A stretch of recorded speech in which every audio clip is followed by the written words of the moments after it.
Straume og Salut, og altså på bane 2 Kroatien, Janik, og så får vi starten her, så bliver det utrolig spændende at se, hvordan danskerne kommer fra start. Vi har dem som nummer 3 her fra kameraet, og de kommer rigtig godt ud af hullet. De fører faktisk sammen med tyskerne over på bane 3. Danskerne ligger altså som nummer 7 her med det røde dæk, hvide bluser og rødt dæk, og vi har dem her forrest. Det ser fornuftigt ud det her. Svenskerne falder lidt tilbage ved siden af danskerne, og også Colin og Carr ved siden af danskerne får de lille smule tilbage. Også letterne over på bane 1 er udmærket ude, men det vi jo altså skal holde øje med, man kan sige, tyskerne, franskmændene og ungarerne spiller ikke den store rolle andet end selvfølgelig i forhold til medaljerne, men det er altså ikke medaljerne, som vi først og fremmest kigger på her. Nu ser vi, at tyskerne går rigtig godt frem. Andreas Ille og Robert Wagner, det var ligesom om her danskerne i billedet, at de falder lidt ud. Hvordan ser det ud, Martin, synes du? Indtil videre synes jeg, det ser meget godt ud. Kim holder en rigtig god rytme, og det ser ud som om, de rammer hinanden perfekt. Vi lige beder René om at lade med at kigge så meget til siden, og så ro sit eget løb. Men det ser ud som om, de kontrollerer det der. Danskerne ligger rigtig godt. Vi har Ungarn op nu, og nu er det altså kun tyskerne og ungarerne, som ligger på hold med danskerne. Spanierne ligger knap en halv på udlængde efter danskerne. Men vi skal lige huske, at både tyskerne og tyskerne og ungarerne er altså udtaget til OL. Det er dog utroligt tæt. Der er jo været knap en bådlængde mellem de første 7 både. Og så går de lidt op i tempo igen, danskerne her, hvor de passerede 500 meter, og nu går de faktisk i spidsen. Det er da helt utroligt det her. Det ser rigtig godt ud. Kim sidder og poster lidt bag i.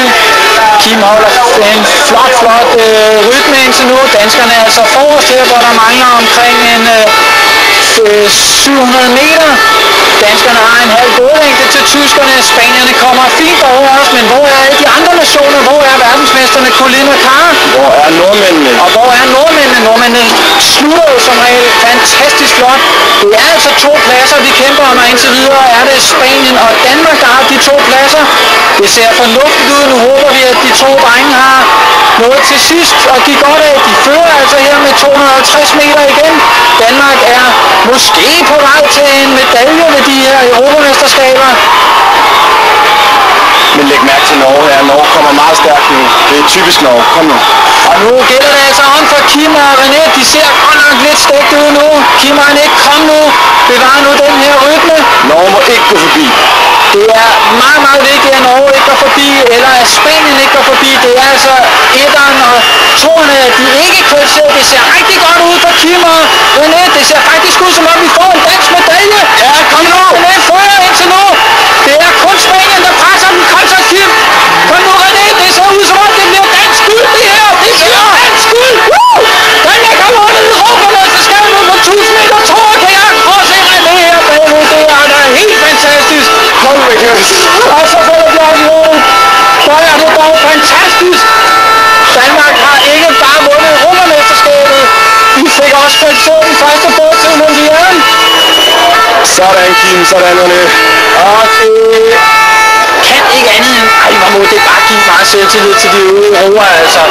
Det smitter af på hele holdet, det her. Man kan også se, at roerne står inde på land og håber nu på dem, der stod ved tilskuerpladsen.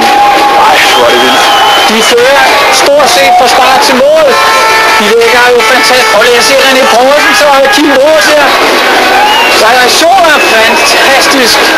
Fantastisk roligt, at de to det her havde vi slet ikke ventet. Vi havde håbet, at de kunne lave en OL-kvalifikation, men altså, at de ligefrem går frem og vinder det her, det er altså, vi har Colin og Carr lige ved siden af dem. Vi ser dem ikke hele løbet, de er forsvarende verdensmester. Det skal dog siges, de er udtaget til OL, og det er det, som de selvfølgelig fokuserer på. Men altså, de rører jo fuldstændig Oscarsson og Gustafsson ud af den her bane. Leos Larsen og Læs ser vi slet ikke. Leos Larsen er selvfølgelig også primært fokuseret på OL i sin overordnede planlægning. Men det her, det er...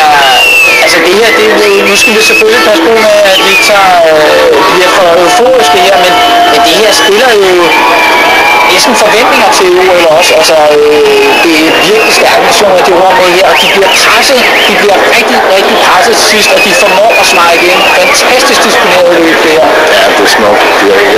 virkelig sætte ord på det. Og jeg under virkelig Kim Vrå det. Kim Vrå, der har forsøgt 2 gange at kvalificere sig til OL, begge gange lige på kanten. Han var allerede i 2000